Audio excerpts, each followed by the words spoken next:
É assim, agradeço aqueles que praticam a sabedoria sem arrogância, aqueles que, embora gênios, alguns até inatingíveis, não impõem suas ideias em tom de sermão, discurso ou ideologia, do alto da tribuna da humanidade, mas antes passeiam por nossa aldeia e põem os pés no chão, no nosso chão.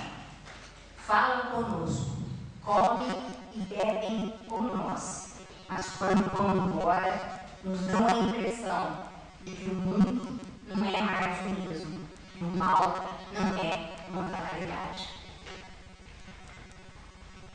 E agora, para começar a falar do tema, eu vou também reproduzir a citação do presidente Lyndon Johnson, nos Estados Unidos da América, que diz assim: até que a justiça seja cega à cor, até que a educação permaneça indiferente às raças, até que as oportunidades não levem em conta a pele dos homens, a emancipação será uma proclamação e não um fato. Na medida em que a proclamação da emancipação não é um fato consumado, nessa medida devemos estar absolutamente certos de garantir liberdade para quem é livre. Bom, esse tema que eu vou tratar hoje é um tema bastante interessante, é um tema bastante atual e é um tema do qual nós não podemos fugir. Nós não podemos fugir, porque nós estamos numa faculdade de direito, porque pretendemos ser cientistas do direito, como também nós não podemos fugir dele, porque nós estamos na universidade. Então, são questões dessa época moderna que se colocam para aqueles que estão na universidade, para aqueles que lidam com a ciência do direito. Mas, como todos os temas que nós lidamos hoje, não só a área do direito, mas nas outras áreas do conhecimento também, é um tema que tem que ver, não é um tema simples, ele é um tema complexo. Né? Todas as nossas questões, as humanas, hoje são complexas. Difícil de encontrar hoje uma questão simples, do ponto de vista de uma questão singular, que você possa analisar só ela. Né? Disso seria exatamente por essa razão que decorre a chamada crise dos paradigmas da ciência. Né? Por quê? Porque nas diversas áreas de conhecimento está se buscando novos consensos. Por quê? Porque a ciência tradicional, aquela que é ainda basicamente ensinada nas escolas, basicamente ensinada na graduação, aquela ciência tradicional, da forma como aprenderam a ciência os nossos professores, aqueles que nos antecederam, ela já se mostra inadequada para lidarmos com as tais situações complexas, que são situações instáveis e que exigem que reconheçamos nossa própria participação no curso dos acontecimentos. Essa forma como nós conhecemos, ou seja, os pressupostos implícitos que configuram uma visão de mundo, que, diga-se de passagem, todo mundo tem uma visão de mundo. As perguntas que nós fazemos sobre o ser, o que é o homem, né? O que é o mundo, o que é o conhecer, não são apenas perguntas filosóficas, mas são perguntas científicas, na medida em que orientam o pesquisador a produzir conhecimento científico. Nós estamos aqui na Casa da Ciência Jurídica, não podemos imaginar que agir em prol do direito em letra maiúscula, é simplesmente manejar textos legais. Ou sequer imaginar que direito é aquilo que é fruto de uma imposição legal, que às vezes nós não temos o cuidado sequer de questionar de onde vem essa imposição legal. Em nome de quê? Qual é a legitimidade dessa imposição legal? Nós não podemos apenas passar a vida a reproduzir textos teóricos ou produzir ciência sem consciência. E aí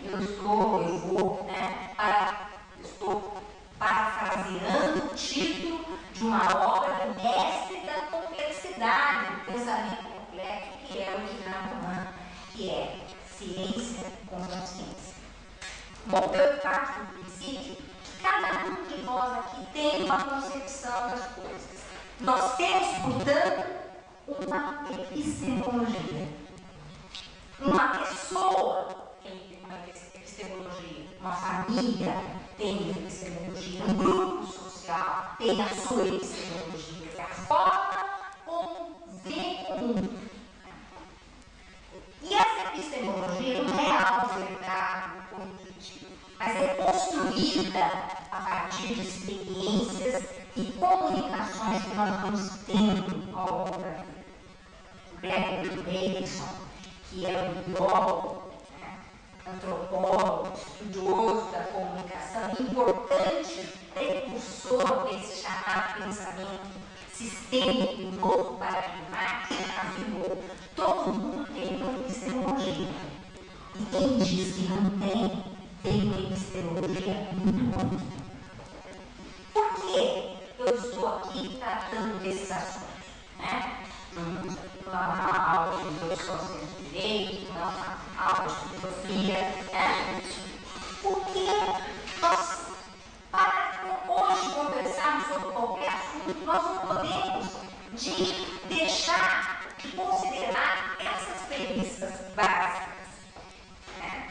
E também não podemos hoje mais sequer escapar dessas reflexões sobre a importância do pensamento sistêmico, porque ele traz essa visão integradora dos diversos acontecimentos, das diversas vertentes dos entendimentos, das diversas ciências, das ideias, dos modos de agir, dos modos de entender.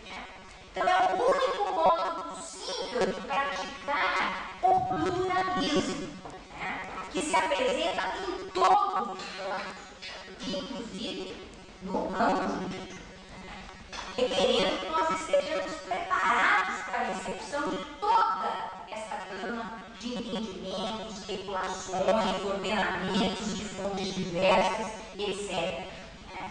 Então, nós temos ontem o Sr. Paulo Márcio Tuss, que é um mestre mesmo na arte de fazer a comunicação, ele fala lá com a gente, daquele jeito que nós estamos batendo papo e tal, e ele fala que nós, na verdade, tudo isso que nós conhecemos, é isso que ele fala mais do que ele dizer, daqui a pouco, nada mais disso servirá. Essas instituições, como nós as conhecemos, como nós as entendemos, isso tudo vai mudar. A nós, inclusive nós que somos operadores de direito, que pedem que mudemos nossas posturas, que mudemos a nossa mentalidade, mas o recado científico é que nós tenhamos uma outra forma de olhar, e aí vou usar o palavrão, uma forma de olhar, uma nova, um novo olhar, um olhar novo paradigmático. Por quê? Porque quem é novo paradigmático não é a ciência que é nova paradigmática, é o pesquisador, é quem está produzindo ciência que tem que ser novo paradigmático. Por quê? Se nós continuarmos tentando agir entender, criar, decifrar, no mundo de hoje, usando conceitos que são inadequados, o resultado será sempre inadequado, né, para a solução dessas questões todas. E não vai ser bom com você.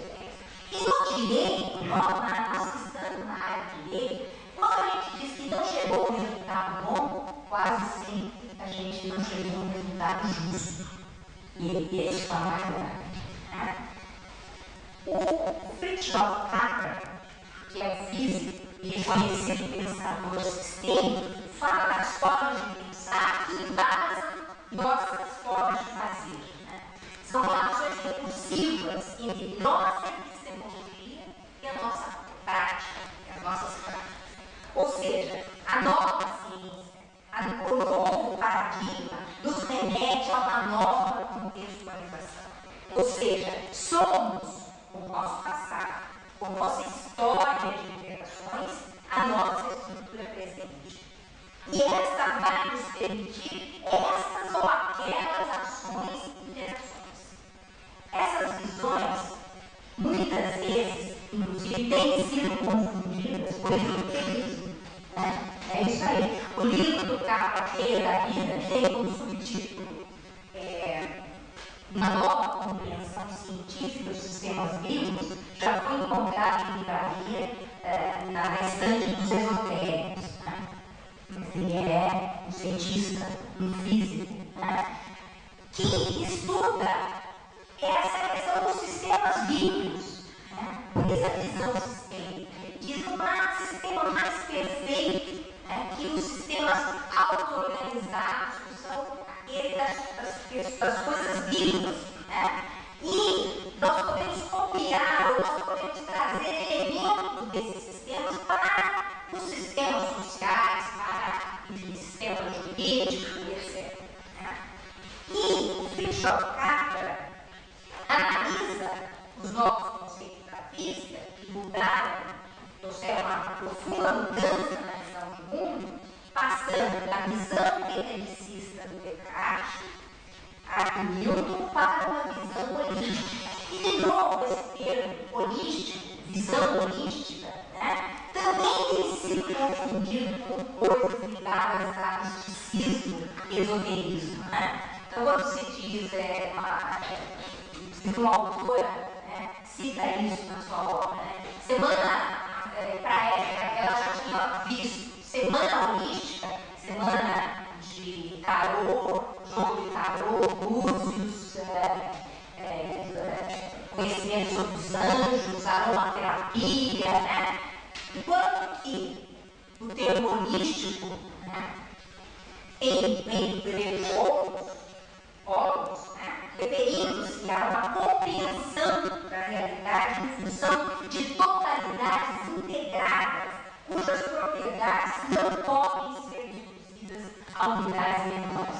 Agora, deixa eu falar isso para vocês, falar isso para mim mesmo, que estão aqui, nós que ao longo da nossa vida aprendemos, nós aprendemos, somos alfabetizados, educados, aprender caixinhas, conhecimentos organizados em caixinhas.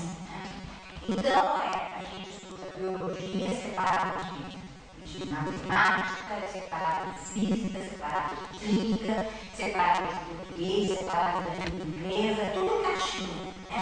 Quando pedem que nós façamos uma correlação de tudo isso, a gente pira, a gente não vê o que pode ter alguém que estuda física com alguém que estuda direito. Como, por exemplo, o caso do Capra, e outros físicos que têm se destacado. Porque nosso conhecimento, ele foi sempre trazido em caixinhas, É direito civil, direito penal, direito processual penal, direito internacional, direito social. Quando pedem para a gente fazer uma correlação de tudo isso, a coisa começa a complicar, Precisou-se, inclusive, de um tempo para cá, os doutrinadores da ciência processual, os professores de direito processual, dizer, olha, nós temos que ter uma visão integradora de processo.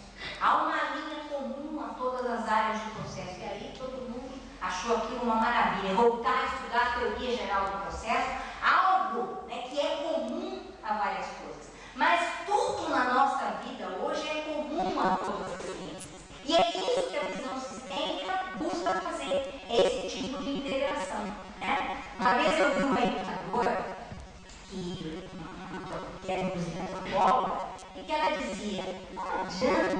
trazer o índio, pensar que você vai educar o índio na escola, não. Mas o índio nunca vai entender na vida esse conhecimento dos brancos, que é o conhecimento das coisas na caixinha, porque ele, quando você mostra para ele uma paisagem que tem céu, rio, água, peixe, ele sabe dizer para você, ele sabe com a sabedoria ancestral que ele tem, cultura indígena de não sei quantos mil anos, ele sabe fazer a correlação disso tudo. E ele não tem, se você quisesse separar. Então essa é uma questão importante, né? E essa visão holística, né? Os teóricos estão chamando atenção para isso. Nós agora não podemos mais tentar destrinchar as questões, né, do ponto de vista cartesiano. Quer dizer, analisar a questão em si. Nenhuma questão é uma questão em si. É uma questão inserida, né, num horizonte muito maior, né, numa situação, circunstâncias muito mais rica da complexidade do mundo dela. Isso é exatamente o que se fala, para ser simples, né, da complexidade do mundo moderno. Então, nós temos que ter uma nova visão, fincada nessa crítica ao pensamento cartesiano, né, que estimula as mudanças, que deve estimular as mudanças de percepções, pensamentos e valores, e afirmar que essa visão sistêmica integradora é aplicável tanto às ciências do comportamento e da vida, quanto para as ciências sociais e também para a economia. É uma visão muito interessante, porque acentua essa necessidade de nós termos óticas diferenciadas para se analisar os problemas atuais, propiciando uma larga dimensão, especialmente dimensão humana, fincada na própria comparação desses processos sistêmicos que são responsáveis pela evolução da vida do planeta. Essas são questões que devem ser postas de início. Eu fiz questão de perturbar vocês um pouquinho, né, com essas reflexões, para que nós possamos estar sintonizados, né, numa mesma linguagem para tratar da ação afirmativa, que é um tema polêmico, que nos remete, sim, como disse a Débora, para a questão das cotas. Também tem várias denominações cotas, metas, né, vagas reservadas em universidades, em carreiras públicas, percentual de reserva de espaço, e até também no campo privado, não só no campo público. Enfim, de ações que propiciem igualdade de oportunidades, que é uma noção justificadora de diversas experiências constitucionais, pautadas na necessidade de se extinguir, ou pelo menos mitigar, o peso das desigualdades econômicas e sociais e, consequentemente, promover a justiça social. Então, ação afirmativa, né, não tem a ver, né, se alguém sequer pensou, eu sei que muita gente tem familiaridade ainda com essas questões, né, temas como esses, são temas mesmo novíssimos, né, são novíssimos inclusive no Brasil, né, aqui chega um pouco atrasado, chegou aí para discutir, hoje já se coloca essa discussão, tem que ir para a universidade, para discutir, a aprender, a conviver com essa nova situação que isso virá, certamente virá. Então, a ação afirmativa não tem nada a ver com a automação do processo civil, né? Mesmo porque, de novo, o professor do processo civil, os alunos, eu já falei aqui, já foi aluno, falei isso, a ação não tem nome, né? A ação é um direito subjetivo, público, constitucional, né? Então, quando se usa ação condenatória, declarações, ação condenatória, declaratória, constitutiva, coisa do uso forense,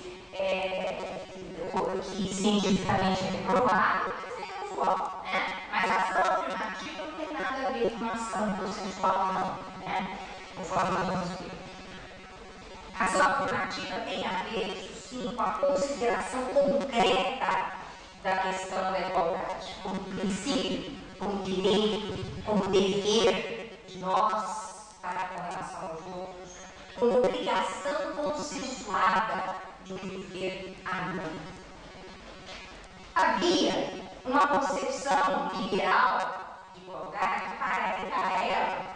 O ser humano é considerado de uma forma abstrata, genérica, né? Tem peculiaridades específicas. Mas a própria evolução dos direitos humanos nos remete, pelas mãos precisas de grandes filósofos, que aí vou me permitir agora citar um fórum, referência nessa questão, quando se fala de igualdade, e desde algum tempo para cá, pelas mãos precisas desses filósofos, nós somos orientados a tratar o ser humano com especificidades e particularidades, recorrendo daí uma multiplicação de direitos relativa aos novos sujeitos especificamente considerados. Por isso nós podemos distinguir questões de gênero, do homem, da mulher, relativas à idade, fases da vida, criança, adulto, idoso, né? Questões relativas à etnia, à raça, etc. Portanto, novas políticas sociais devem levar em conta não o homem, a pessoa abstrata, genérica, mas, né, o indivíduo especificado. A essas políticas sociais, que nada mais são do que tentativas de concretização da chamada igualdade substancial ou material, é que se denomina ação afirmativa, né? Ou, como preferem os europeus, discriminação positiva ou ação positiva. Né? Invocando ainda também a lição de Borges, os homens são todos iguais e por igualdade se entende que são iguais no gozo da liberdade, no sentido de que nenhum indivíduo pode ter mais liberdade que o outro.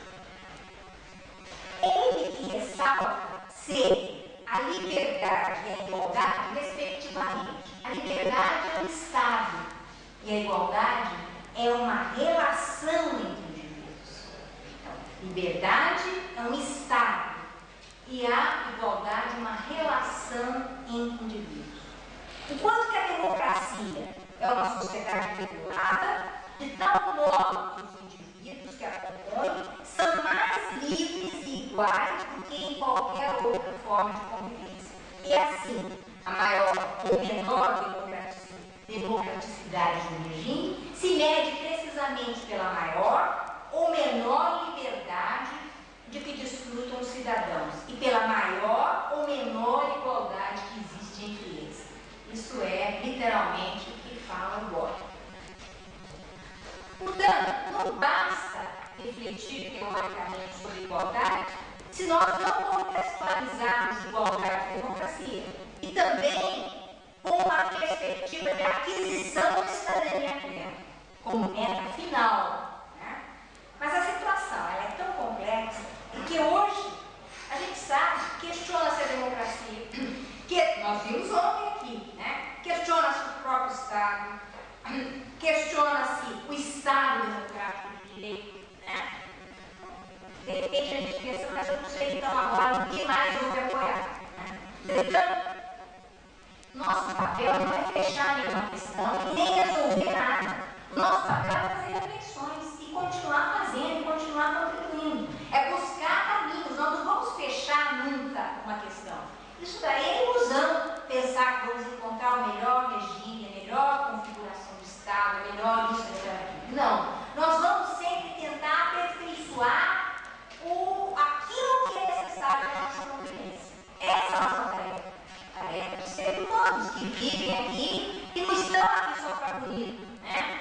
Não só para desfilar, ganhar bem, isso e aquilo. Nós estamos aqui para aperfeiçoar a convivência. Por quê? Porque nessa convivência tem gente que vive muito bem e tem gente que vive muito mal. E nós precisamos tentar resolver isso. Porque não é possível a gente viver, né, diante desses paradoxos que nós conhecemos. Nós temos nossa estatística e às vezes nós temos conta que não é. que não entendemos ou preferimos até não pensar, né? Que é mais fácil, incomoda menos, né? A gente já tem tanta preocupação, ainda mais se preocupar mais com isso. Bom, se eu tenho que tratar a questão de uma forma minimamente séria, né? Minimamente didática, quando chegar ao lugar, né? Como a ação afirmativa, na verdade, ela é uma releitura do princípio da igualdade, eu tenho que falar da igualdade, né? Tenho que colocar vocês relembrando, né? A respeito do princípio da igualdade, quantas andou, como está hoje, né? Então, a igualdade, primeiro, era uma noção puramente formal. E Anatole France, em Les Lis Rouges, referiu-se à majestosa igualdade da lei, que proíbe tanto aos ricos quanto aos pobres de dormir debaixo das pontes, mendigar nas ruas e lutar na fome. Essa é a tal igualdade formal, a igualdade perante a lei, né? Igualdade de todos perante a lei. Mas esta não conflita com uma outra que agrega algo a mais, que é a igualdade material, né?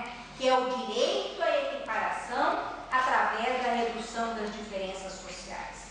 Segundo a máxima aristotélica, também citada pelo Ramon, naquela série de Declaração dos Poços, né? O princípio da igualdade consiste em tratar igualmente os iguais e desigualmente os desiguais na medida em que se desigualam. Assim, a igualdade deve converter-se em igualdade material, inspirando medidas legislativas que reconheçam as situações concretas e semelhantes, a fim de poder, então, dispensar tratamento diferenciado. Essa é a noção consagrada no chamado Estado Social de Direito, que assimila a possibilidade material da existência de desigualdades práticas na vida social, na vida real, né? Bom, aí, terceira etapa, igualdade real, né? Que se acrescenta às outras duas, a formal e a material. Agora, a igualdade real, né? Que também acrescenta, mas não elimina, não substitui. Ela tende à igualdade real, a abolição das desigualdades pela adoção de medidas coletivas, mediante ações ou discriminações positivas ou afirmativas. Para se eliminar a discriminação, não basta dispensar um tratamento igual, mas é necessário medidas de acomodação, como, por exemplo, integrar minorias, eliminar diferenças de gênero, etc. Os motivos que inspiram esse tipo de norma não podem criar diferenças discriminatórias injustificáveis à luz dos princípios da razoabilidade e da proporcionalidade. Enfim, o princípio da igualdade passa a ser entendido como proibição de arbítrio, e o fato de não ser a norma legal abstrata não viola o princípio da igualdade. Esse é o princípio da igualdade na sua nova versão, que é então adaptada às exigências sociais do estado de bem-estar social, do welfare state, né? Que começou a ser instituído no início do século XX, e começou também a se adotar no Supremo Tribunal dos Estados Unidos, mediante jurisprudência, né? No início do século XX, e sendo desenvolvida pela doutrina alemã no período wagneriano. Né? Bom, aí nós vamos para a quarta etapa do princípio da igualdade, que é a da igualdade proporcional. É uma nova visão do princípio da igualdade, que ressalta a vedação geral do arbítrio, né? Também próxima da questão da igualdade real, mas, né, nós podemos citar aí, vamos dizer assim, como referência para essa questão, né, o John Rawls, né, que reconheceu os princípios de diferença e de compensação como expressão da tendência à igualdade. O princípio da